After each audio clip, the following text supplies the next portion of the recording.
Students, तो आज हम बात करेंगे चैप्टर 4 के नेक्स्ट टॉपिक की। That topic is functions of entrepreneur. अब एंटरप्रेन्योर तो हमने समझ लिया था क्या होता है, एंटरप्रेन्योरशिप क्या होती है।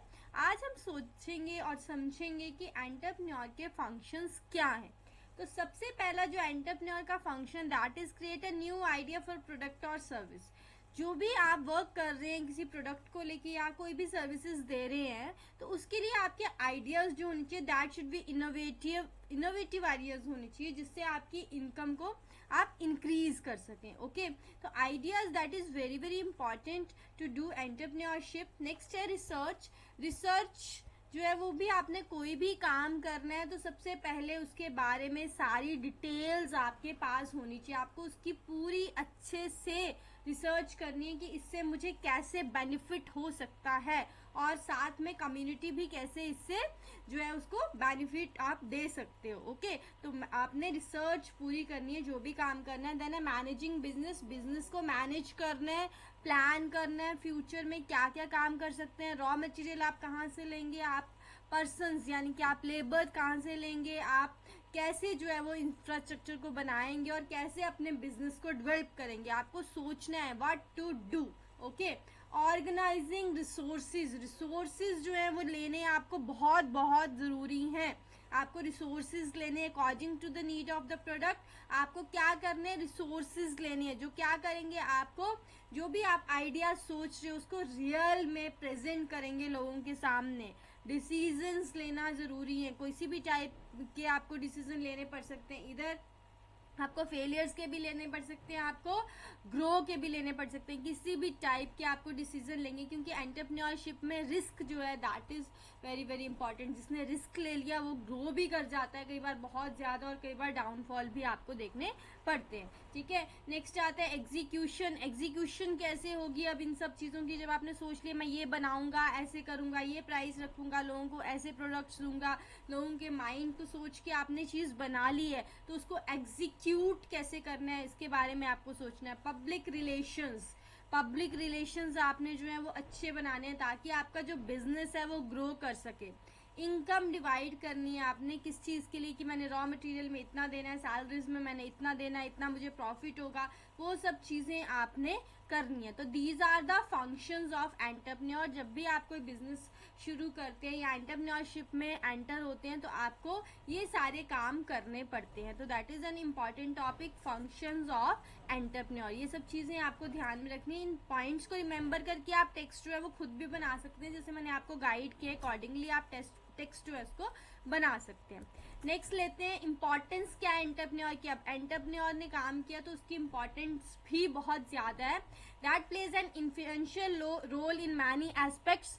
One may think that entrepreneur simply build their own entity.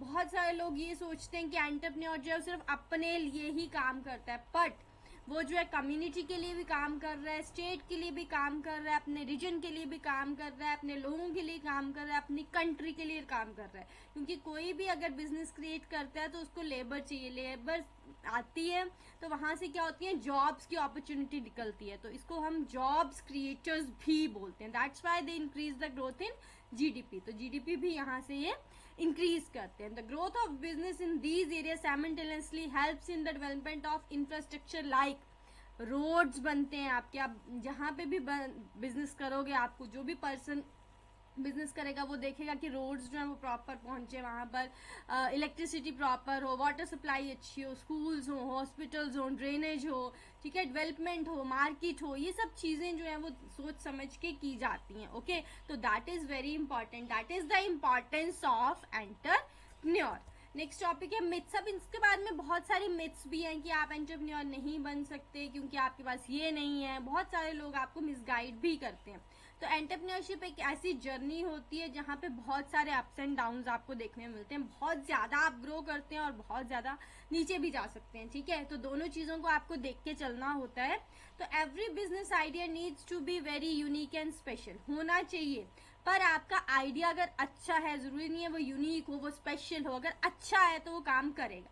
ठीक है, बॉर्न एंटरप्रेन्योर, ये भी मिथ है कि अगर आपके घर वाले काम कर रहे हैं तभी आप काम कर पाएंगे, आप नया एंटरप्रेन्योर नहीं बन पाएंगे। ऐसा कुछ नहीं। आज बहुत सारे यंगस्टर, बहुत सारे ओल्ड एज पीपल भी इवन की बहुत जो ग्रो कर रहे हैं इसमें एंटरप्रेन्योरशिप में। ओके, देन ह्यूज मनी, एक छोटे से काम को करने के लिए भी आपको गाइड कर देते हैं कि आपको बहुत ज़्यादा पैसा चाहिए, बहुत ज़्यादा मनी चाहिए। ऐसा कुछ नहीं है, आप छोटे मनी से भी ग्रो कर सकते हैं। आजकल तो बहुत सारी स्कीम्स हैं जिससे आप ग्रो कर सकते हैं, एक अच्छे एंटरप्रेन्योर बन सकते हैं।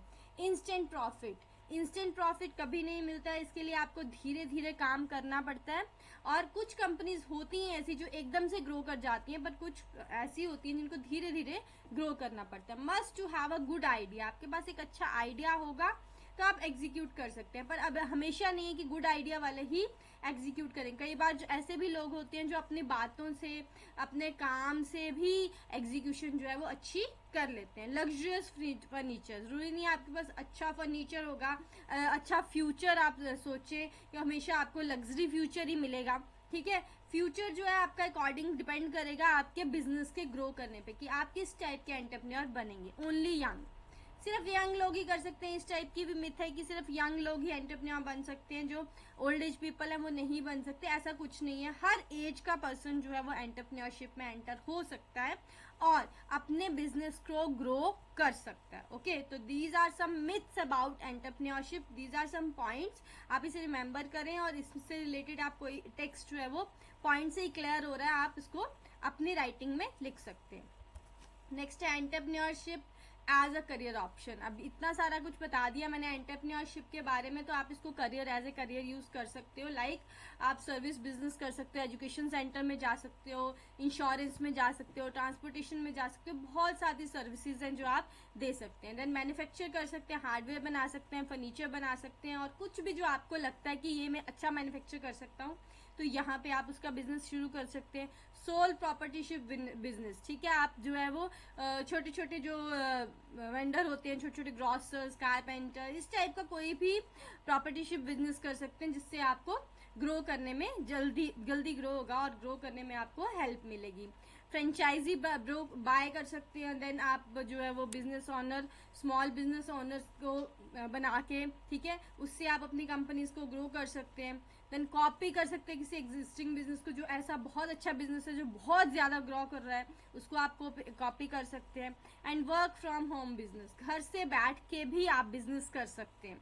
ज़रूरी नहीं है आपको कहीं बहुत ज़्यादा कंपनी खोलनी है, बहुत बड़ी बिल्डिंग चाहिए, ठीक है, आप कुछ भी कर सकते हैं। लाइक आप ब्लॉग्स लिख रहे हैं, कोई बुटीक खोल रहे हैं, कुछ भी हो सकता है। आप कुछ भी ऐसा career as a entrepreneurship use करके अपने जो बॉस हैं वो खुद बन सकते हैं। ठीक है, तो ये सब चीज़ें हैं एंटरप्रेन्योरशिप में जो आपको हेल्प करेंगी बिजनेस ग्रो करने में, और क्लास 10th को ये हेल्प करेंगी अच्छे मार्क्स लेने में।